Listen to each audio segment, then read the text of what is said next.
नमस्कार, good morning India में आपका स्वागत है। मैं हूं अदिति राजपूत। कोरोना के बढ़ते मामलों को देखते हुए चुनाव आयोग ने 15 जनवरी तक सभी दलों के जमीन पर आकर प्रचार करने पर रोक लगा दी है। तो फिर राजनीतिक पार्टियां आखिर प्रचार कैसे कर रही हैं, जनता तक अपनी बात कैसे पहुंचा रही हैं? क्योंकि अब उनके पास सिर्फ डिजिटल प्रचार ही का विकल्प बाकी है। तो कोई पार्टी वॉर रूम बना रही है, तो कोई डिजिटल विंग का निर्माण कर रही है और कोई पार्टी प्रतियोगिता के जरिए जनता को जोड़ने की कोशिश कर रही है। तो किस तरह से ये जो डिजिटल प्रचार है इसकी तैयारियां हो रही हैं, बता रहे हैं हमारे सहयोगी सौरभ शुक्ला।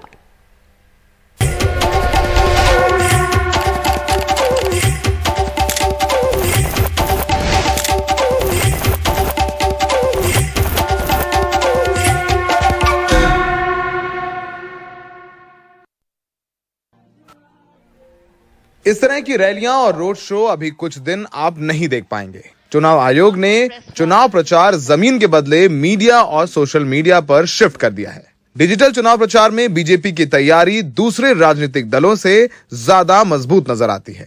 यूपी बीजेपी मुख्यालय में वॉर रूम तैयार है। सोशल मीडिया की 6500 लोगों की टीम भी तैयार कर ली गई है। बीजेपी के 1918 मंडल पर लगभग 5700 पदाधिकारी हैं। हर मंडल का व्हाट्सएप ग्रुप तैयार किया गया है। डिजिटल प्रचार सामग्री मुख्यालय से तैयार होगी। बीजेपी पूरे प्रदेश में डिजिटल प्रचार के लिए 9 लाख एलईडी स्क्रीन लगाएगी। 4 हाईटेक स्टूडियो बनकर तैयार हैं, जहां से वर्चुअल रैलियां होंगी।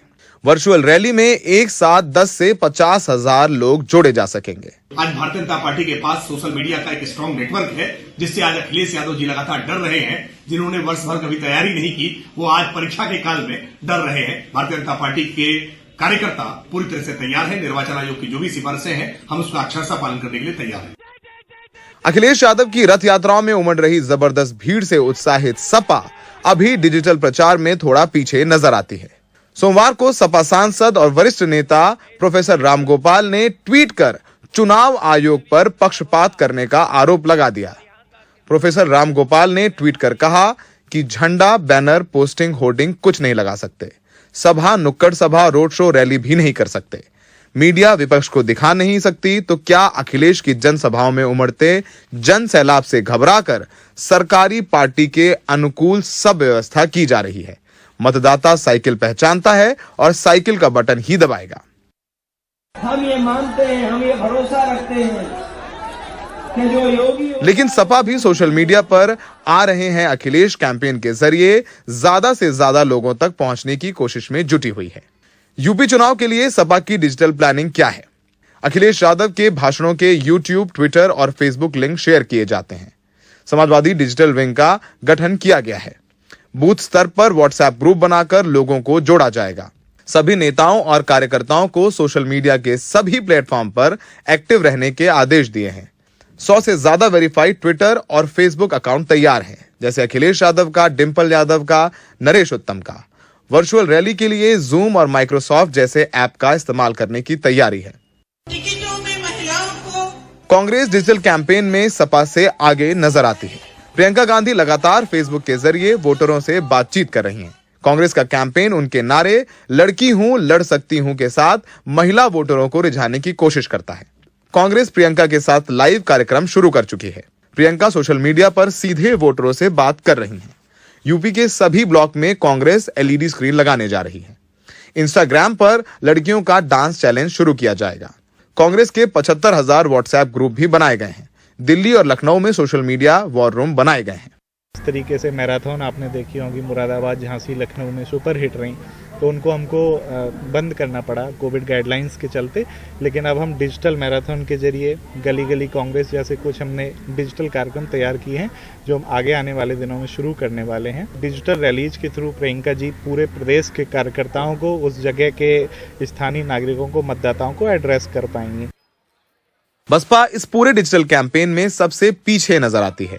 उनके सोशल मीडिया पेज पर मायावती की प्रेस कॉन्फ्रेंस लाइव प्रसारित की जाती है। कोई खास बड़ा डिजिटल कैंपेन भी बसपा ने अब तक लॉन्च नहीं किया है। हमारे जो रिसोर्सेज हैं, लिमिटेड रिसोर्सेज हैं, उस लिमिटेड रिसोर्सेज के तहत में हम कैसे अपने जो हमारी ऑडियंस है, जिनके पास हम पहले घूम करके फिजिकली जा चुके हैं, लेकिन हम लोग उनके पास कैसे डिजिटल मोड से और आईटी का इस्तेमाल करते हुए पहुंचे, इसकी हमारी प्लानिंग चल रही है। चुनावी रैलियों में आ रही भीड़ से अंदाजा लगाया जाता रहा है कि किसका माहौल है, कौन सी पार्टी कितनी मजबूत है। लेकिन अब इस डिजिटल कैंपेन में इस समय ये अंदाजा लगाना मुश्किल है कि किसका माहौल है, किसका नहीं। पार्टियां भी अपनी रणनीति दोबारा तय कर रही हैं। 15 जनवरी को चुनाव आयोग की समीक्षा बैठक है, लेकिन कोरोना के बढ़ते हुए मामलों को देखते हुए लग नहीं रहा है कि हम उत्तर प्रदेश में जल्द चुनावी रैलियां देखेंगे। सहयोगी बिलाल के साथ लखनऊ में Saurabh Shukla, NDTV India. UP के मुख्यमंत्री योगी आदित्यनाथ का एक बयान काफी सुर्खियों में है। उन्होंने कहा है कि ये चुनाव 80 बनाम 20 का होगा। लखनऊ में एक कार्यक्रम में योगी आदित्यनाथ से ब्राह्मण वोटरों को लेकर ये सवाल पूछा गया था, जिसके जवाब में मुख्यमंत्री ने कहा कि ये चुनाव 80 बनाम 20 का होगा। 80% समर्थन एक तरफ होगा और 20% समर्थन दूसरी तरफ होगा। दरअसल आपको बता दें, ये आंकड़े मोटे तौर पर यूपी में हिंदुओं मुस्लिमों के अनुपात से मेल खाते हैं और योगी आदित्यनाथ के इस बयान को विपक्ष वोटों के ध्रुवीकरण से जोड़कर देख रहा है। ये चुनाव 80 बनाम 20 का होगा। 80% समर्थन एक तरफ होगा, 20% दूसरी तरफ होगा और मुझे लगता 80% सकारात्मक ऊर्जा के साथ आगे बढ़ेंगे। 20% हमेशा विरोध किए हैं, विरोध करेंगे, लेकिन सत्ता बीजेपी की आएगी। बीजेपी फिर सबका साथ, सबके विकास के अभियान को आगे बढ़ाने का कार्य करेगी। पश्चिमी उत्तर प्रदेश में कांग्रेस के कद्दावर नेता इमरान मसूद ने पार्टी छोड़कर समाजवादी पार्टी में जाने का ऐलान कर दिया और उसके साथ वहां के कांग्रेस के विधायक मसूद अख्तर भी समाजवादी पार्टी में अब जाएंगे। तो कहीं ना कहीं चुनाव से ठीक पहले कांग्रेस को एक झटका तो जरूर लगा है। इमरान मसूद के घर आज उनके इलाके के अवाम का हुजूम था। इमरान उनसे समाजवादी पार्टी में जाने के अपने फैसले पे हामी भरवाना चाहते थे। उन्होंने यही किया। भाइयों, हमें अखिलेश जी से मिलने जाना है समाजवादी पार्टी में शमूलियत के लिए। क्या आप लोग मेरी बात से सहमत हैं? इस जिले की 7 विधानसभा हम लोगों को जिताकर भेजना है। इमरान मसूद के जाने का मतलब इमरान मसूद नहीं है, ये तमाम है, ये सब इमरान मसूद है। इमरान मसूद के इस ऐलान के बाद वहां मौजूद भीड़ ने उन्हें कंधों पे उठा के उनका जुलूस निकाला। उनके साथ आज सहारनपुर देहात सीट से कांग्रेस के एमएलए मसूद अख्तर ने भी समाजवादी पार्टी में जाने का ऐलान किया। इस फिरकाप्रस्त पार्टी को, भारतीय जनता पार्टी की सत्ता को दूर करने के लिए यहाँ एक गठजोड़ की जरूरत है। यही कहते इमरान भाई बहुत दिन से आ रहे हैं, लेकिन वो चीज़ चली नहीं। इसलिए जनता ये चाहती है, जनता की ये राय है कि भारतीय जनता पार्टी को अगर शिकस्त दे सकती है तो समाजवादी पार्टी दे सकती है। तो हम लोग जनता के साथ हैं, जनता का जो फैसला है वो हमारा फैसला है, इसीलिए समाजवादी पार्टी का फैसला लिया। इमरान मसूद पश्चिमी यूपी के बड़े नेता रशीद मसूद के भतीजे हैं। रशीद मसूद 9 बार सांसद रहे हैं। इमरान मसूद 2007 में आजाद उम्मीदवार की हैसियत से एमएलए बने। 2014 में कांग्रेस के टिकट से वह लोकसभा चुनाव लड़े और 4 लाख से ज्यादा वोट पाया। लेकिन कांग्रेस कहती है कि उनका जाना एहसान फरामोशी होगी। कांग्रेस पर कोई असर नहीं पड़ेगा। कांग्रेस यहाँ पूरा संगठन मजबूत है, कांग्रेस पार्टी मजबूत है, पूरे प्रदेश में मजबूत है।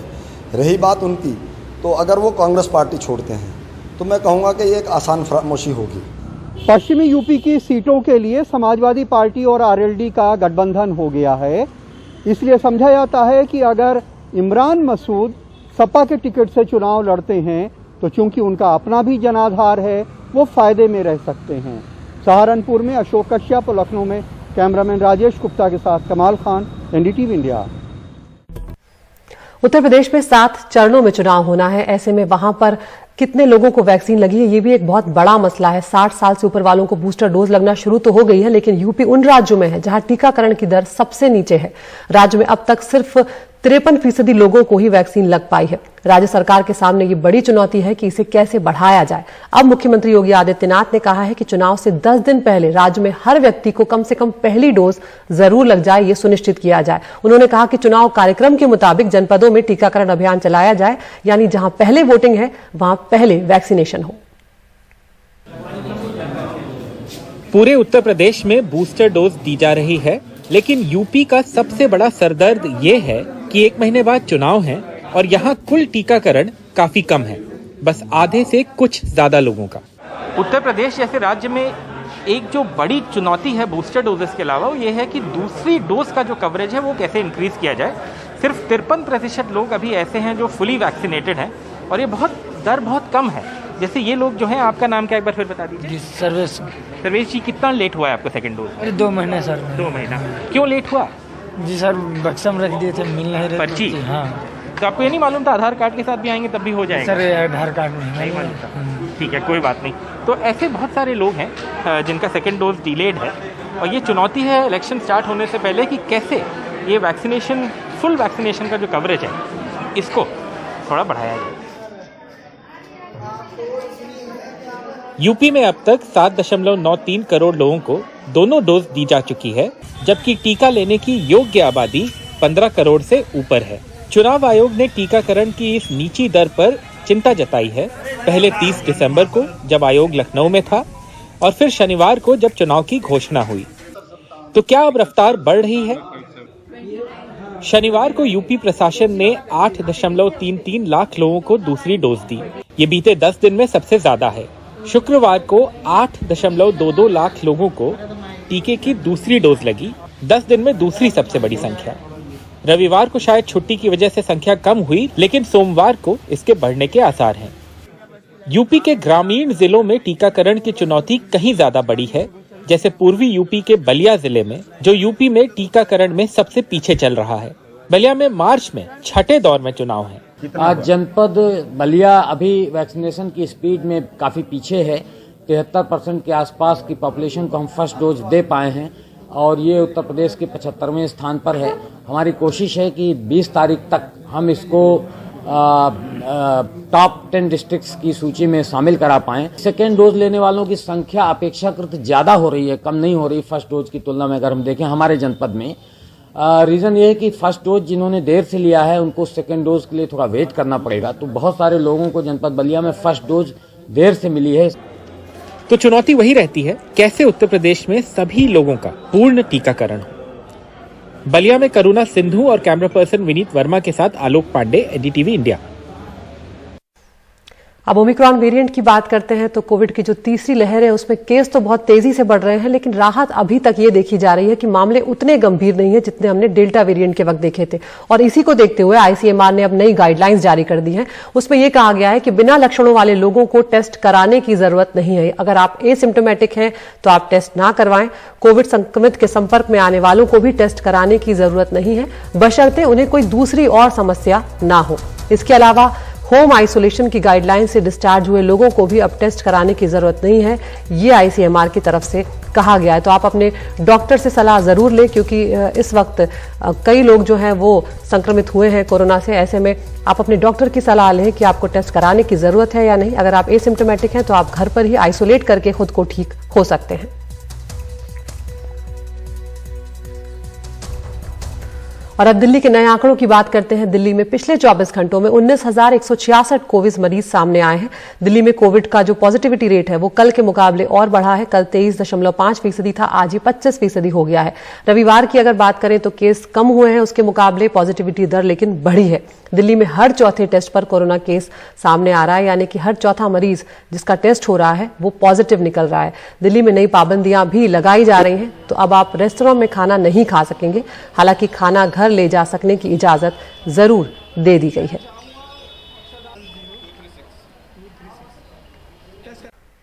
और देश प्रदेश में सबसे पहले बात करते हैं उत्तर प्रदेश की। पश्चिमी यूपी एक समय दंगों को लेकर खासा सुर्खियों में रहा था। केंद्रीय मंत्री संजीव बालियान का कहना है कि यूपी में योगी सरकार ने दंगे खत्म करवाए हैं, अपराधीकरण को कम किया है। एनडीटीवी से बातचीत में उन्होंने ये भी कहा कि किसान आंदोलन का इन चुनावों पर कोई भी असर नहीं पड़ने वाला है। उनसे बातचीत की हमारे सहयोगी सौरभ शुक्ला ने। सर, पश्चिम उत्तर प्रदेश बीजेपी के लिए काफी अच्छा रहा। 136 सीटों में से आप लोगों ने 109 सीटें जीती थी। इस बार कह रहे हैं चीजें बदली है, किसान आंदोलन ने बीजेपी की फिजा थोड़ी सी खराब करी है, तमाम और मुद्दे आ गए हैं, कैसे देख रहे हैं? देखिए, हमारा पश्चिम का स्वभाव हमेशा से आंदोलन का रहा है जितने भी देश में किसान आंदोलन कभी हुए होंगे, शायद सबका जन्म पश्चिम उत्तर प्रदेश से रहा। देश में जो भी बड़े किसान नेता रहे वो या तो हरियाणा से रहे या पश्चिम उत्तर प्रदेश से रहे, चाहे चरण सिंह हो या आजादी से पहले चौधरी छोटूराम हो या चौधरी महेंद्र सिंह गए तो आंदोलन की तो भूमि है। लेकिन वहां आंदोलन और चुनाव कभी मिक्स नहीं हो पाए। आंदोलन अपना अलग बात है, जब चुनाव आता है अपने मुद्दों पे अपनी सोच के हिसाब से सब लोग वोट डालते हैं। तो किसान आंदोलन जा चुका है, अब किसान आंदोलन का कोई ज्यादा फर्क मुझे नहीं लगता कि इस चुनाव में पड़ेगा। जिसको जहां वोट देंगे, अब मुद्दे दूसरे हैं वोट के लिए। जब तक किसान आंदोलन था किसान मुद्दा था, अब आंदोलन की समाप्ति के बाद 5 साल की सरकार का कामकाज कैसा रहा, केंद्र की सरकार के कामकाज का कैसा रहा, जो वोट मिलेंगे वो इस बेस के ऊपर मिलेंगे। सर आप तो जमीनी नेता हैं, जब योगी जी भी देवबंद गए या मोदी जी आए या कैराना गए थे योगी जी, तो फिर वही पलायन की बात, मुजफ्फरनगर दंगों की बात, ये आरोप लगते हैं कि बीजेपी पश्चिमी उत्तर प्रदेश में पोलराइज करके ध्रुवीकरण करके वोट लेना चाहती है। देखिए ध्रुवीकरण की बात नहीं है, अगर 12 से 17 का दौर जो रहा है 5 साल का, वो पश्चिम ने बहुत कुछ भुगता है। हम एक तरह से ब्लैक लिस्टेड थे, हमारे यहाँ सड़क के गड्ढे भी नहीं भरेंगे 5 साल, दंगे और अपराधीकरण तो चरम पर था।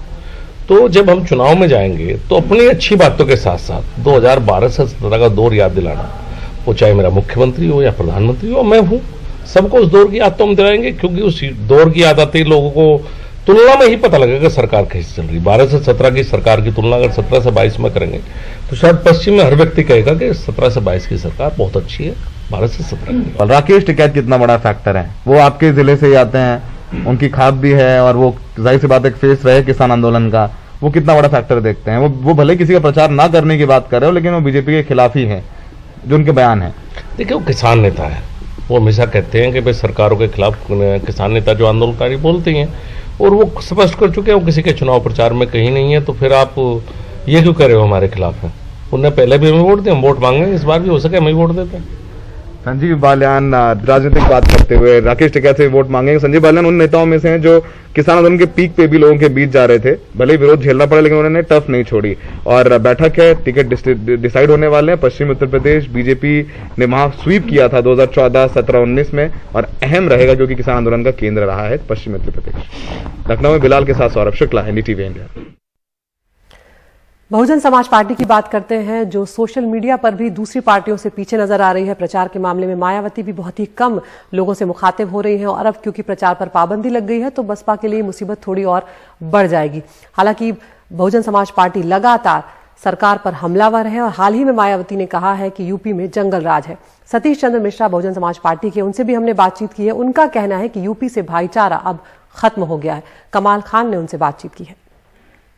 ये हम जानना चाहते हैं कि जो पिछला विधानसभा चुनाव था और ये विधानसभा चुनाव है, बीएसपी के लिए क्या चुनाव के मुद्दे कुछ बदल गए हैं? कौन से इश्यूज हैं जिनके ऊपर आप लड़ रहे हैं? देखिए, हर चुनाव में कुछ इश्यूज बदल जाते हैं, और इस बार भी जिस तरह से पूरे उत्तर प्रदेश में हर तरफ जो है एवरीवन, हर व्यक्ति, हर कास्ट, हर वर्ग के लोग परेशान हैं, हम लोग उसको लेकर के सामने आए। और 2 इश्यूज हमारे मेन है। एक तो लॉ एंड ऑर्डर को रिस्टोर करना, वो तो ऑटोमेटिक हो जाता है जब बहन जी मुख्यमंत्री होती हैं। दूसरा ये है कि महिलाओं को सुरक्षा, जो हर 2 घंटे में एक महिला के साथ में NCRB की रिपोर्ट कहती है बलात्कार हो रहा है। महिलाओं की सुरक्षा, किसानों के ऊपर जो अत्याचार हुआ है, जो समाज में एक जहर घोल दिया गया है, जो भाईचारा, जो हम लोगों का सर्वजन हिताय सर्वजन सुखाय का नारा हम लोगों ने दिया था, अमली जामा भी पहनाया था, उसको इस समय पूरे उत्तर प्रदेश से खत्म कर दिया गया। एक आप लोगों का नया नारा है कि 10 मार्च सब कुछ साफ, बहन जी हैं यूपी की आस। तो इस कॉन्फिडेंस के पीछे क्या कारण है? कौन से ऐसे राजनीतिक समीकरण हैं जिसके वजह से आपको लगता है कि 10 मार्च को सब साफ हो जाएंगे और बहन जी यूपी की आस बन के आएंगी?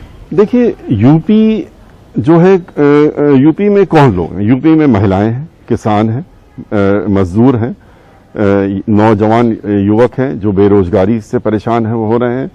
तो ये जो प्रोफेशनल्स हैं वो हैं जो मेडिकली इक्विप्ड नहीं थे, जिन्होंने कोरोना में जिस तरह से हम लोगों ने देखा कि लोगों को मर गए लोग, और उनके लिए लकड़ी तक नहीं मिली, दफनाने की जगह तक नहीं मिली, गंगा नदी में बहा दिए गए, ऑक्सीजन नहीं मिली, डॉक्टर नहीं मिले, दवाइयां नहीं मिली।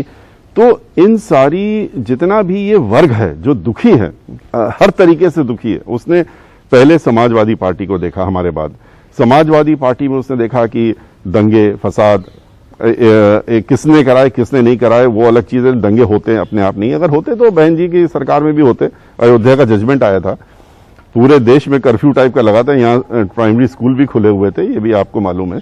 और आज जो है पूरा हर वर्ग, जितना वर्ग है, चाहे वो दलित वर्ग हो, चाहे वो बैकवर्ड वर्ग हो, चाहे ब्राह्मण समाज के लोग हों, ब्राह्मण आपके साथ जुड़ेगा, इस कॉन्फिडेंस की क्या वजह हो सकती है कि वो योगी जी के साथ क्यों नहीं जाएगा, जो बीजेपी को जो पहले ब्राह्मण बनियों की पार्टी के नाम से ही पुकारा जाता था, या समाजवादी पार्टी के साथ क्यों नहीं जाएगा जो आपके बाद से प्रबुद्ध वर्ग सम्मेलन कर रहे हैं, उनके कई एमएलएज लगाएगा इस काम में।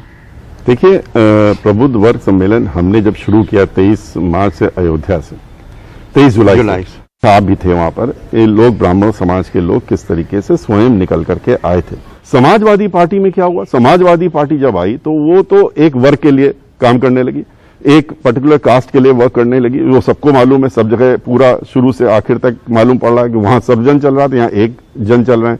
उसके बाद वो बीजेपी आ गई, बीजेपी में उन्होंने सोचा कि ये राम का नाम लेते हैं, ये मुखौटा ओढ़ते हैं, ये कहते हैं कि हम तो धर्मात्मा हैं, उस तरह के कपड़े भी पहनते हैं, तो उन्होंने सोचा शायद ये हमारा ख्याल रखेंगे, लेकिन उनके साथ चले गए। नतीजा क्या निकला, राम को तो उन्होंने मंदिर तो बनाया नहीं, 3 साल हो गए, मैं तो 23 जुलाई को गया था, देखने गया था, 3 साल हो रहे हैं, अभी वहां न्यू भी नहीं बनी है, तो मंदिर क्या बनेगा। मंदिरों में पंडितों की हत्याएं हो रही हैं, पुजारियों की हत्याएं हो रही हैं, मंदिरों में कब्जा हो रहा है, मंदिरों में उनको निकाल के बाहर किया जा रहा है, अधिग्रहण की योजनाएं बन रही हैं, तो ब्राह्मण कैसे इनके साथ में आएगा। आईसीएमआर में वायरोलॉजी विभाग की प्रमुख निवेदिता गुप्ता पर रिसर्च पेपर में चोरी के आरोप लगे। ये रिसर्च पेपर निवेदिता गुप्ता ने जेएनयू के एक शोध छात्र के साथ मिलकर लिखा है। इस आरोप पर उनका क्या कुछ कहना है, ये आपको सुनवाते हैं हमारे सहयोगी परिमल कुमार से निवेदिता गुप्ता की ये बातचीत। मैम एलिजाबेथ निक हैं, जिन्होंने एक आरोप लगाया है कि इमेज मैनिपुलेशन जो आपके रिसर्च पेपर्स हैं और उसमें प्लेजरिज्म की शिकायत है। एक 2004 का पेपर है, एक 2015 का पेपर है। 2004 के बारे में क्या थी स्टडी और जो आरोप लगा है, पहले आरोप को आप कैसे देखती हैं? देखिए, मुझे नहीं पता कि आरोप क्यों लगाया गया है, लेकिन ये स्टडी बहुत साइंटिफिकली साउंड है। इसमें कोई इमेज मैनिपुलेशन नहीं की गई है। जो इमेज उनको एक सी लग रही हैं वो एक ही पेशेंट की डिफरेंट बॉडी लोकेशन से सैंपल कलेक्ट किया गया है फंगल इन्फेक्शन देखने के लिए। और हमने जो 138 पेशेंट स्टडी किए थे बर्न पेशेंट्स, उसमें से 7 पेशेंट में हमको कई सारी बॉडी लोकेशंस पे फंगल इन्फेक्शन मिला था, जिसमें 6 पेशेंट में same fungal infection different body locations में था। और सेम फंगल इन्फेक्शन होने के कारण जो उसका डीएनए फिंगरप्रिंट पैटर्न है वो भी सेम लग रहा है, लेकिन ये सेम ही पेशेंट के सैंपल हैं जो डिफरेंट बॉडी पार्ट से कलेक्ट किए गए हैं, उनके मुंह से, उनके वुंड से, उनके ब्लड से और उनके टिश्यू से, इसलिए वो सेम लग रहे हैं। और इस स्टडी के होने के बाद सफदरजंग हॉस्पिटल में और बाकी ये इंडिया की पहली स्टडी थी जिससे ये दिखा कि बर्न पेशेंट्स में फंगल इन्फेक्शन होते हैं और जो बर्न पेशेंट बिना किसी वजह के मर जाते हैं उनमें एंटी फंगल देने से फ़ायदा हो सकता है। तो ये भारत की सबसे बड़ी पहली स्टडी थी जिसके बाद बर्न वार्ड्स में एंटी फंगल ट्रीटमेंट देने की प्रोसेस शुरू हुई इंडिया में। और अब बात करते हैं मौसम की मार की, जो किसानों पर जमकर पड़ी है। हाल ही में हुई बारिश और ओला गिरने से बुंदेलखंड में झांसी, ललितपुर और बांदा जिले के 200 से ज्यादा गांवों में चना, मसूर, मटर और राई की फसलों को भारी नुकसान पहुंचा है। प्रशासन सर्वे कराने की बात कह रहा है, लेकिन मुआवजा कब तक मिलेगा, इसका सीधा जवाब किसी के पास नहीं है। रविशंकर शुक्ला की ये खास रिपोर्ट। झांसी में रविवार को ओलों की बरसात ने हजारों किसानों की सैकड़ों एकड़ में लगी फसल को बर्बाद कर दिया। झांसी के बंगरा गांव में बड़े बड़े ओले गिरे, जिससे चना, मटर और मसूर की फसलें पूरी तरह चौपट हो गईं। झांसी में बंगरा और मऊरानीपुर के दर्जनों गांवों के किसानों की खेती ओला गिरने से बर्बाद हो चुकी है। हमारी 80 बीघा की मटर पूरी नष्ट हो गई है। हम कटती पे जमीन लिए थे, खटती पे लिए हैं जी पैसे से। लागत कितनी लगाई है? लागत उसमें कम से कम 2 लाख रुपए तो अभी इसकी रबी की फसल में 6 लाख रुपए का नुकसान हो गया सब। फसल पूरी नष्ट हो गई। कितने बीघे में बोई थी? 10 एकड़ में मटर बोए थे। पूरी नष्ट? हाँ पूरी। क्या पानी भर गया कि ओले से? ओले बिछ गए। झांसी की तरह ही ललितपुर और बांदा जिले के 200 गांवों के सैकड़ों एकड़ खेत में खड़ी फसल बारिश और ओले की वजह से बर्बाद हो चुकी है। बुंदेलखंड का यह इलाका चना, मटर, सरसों और राई की उपज के लिए जाना जाता है, लेकिन बीते 2 साल से यहां लगातार प्राकृतिक आपदा की मार से किसान परेशान हैं। यहाँ के किसान कह रहे हैं हमको बीमा क्लेम नहीं मिला है, हम लोग प्रीमियम जमा करते हैं, हमारे केसीसी से बीमा प्रीमियम काटा जाता है। तो किसानों ने आज मांग की है उत्तर प्रदेश शासन प्रशासन से कि हमारे खेतों का प्लाट टू प्लाट सर्वे कराया जाए और हमको तत्काल राहत दी जाए। हालांकि झांसी के जिलाधिकारी ने जल्द से जल्द सर्वे कराकर नुकसान का जायजा लेने की बात कही है। झांसी से रवीश रंजन शुक्ला, एनडीटीवी इंडिया। एक दिलचस्प खबर आपको बताते हैं। आपके खर्राटे सुनकर तेंदुआ आपकी नाक पर हमला कर सकता है। ये हम नहीं कह रहे, मध्य प्रदेश के वन मंत्री विजय शाह का कहना है।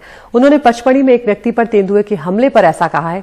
इतना ही नहीं, वन मंत्री खर्राटे की आवाज निकालकर लोगों को खतरे के बारे में भी बताते हुए नजर आए। और ये घूर रहा था, मतलब नाक से आवाज निकाल रहा था ऐसे। तो लेपर्ड को लगा कि मेरे जैसा कौन, और इसलिए उसने 7 आदमी में से बीच के आदमी जो ये आवाज निकाला था उस पर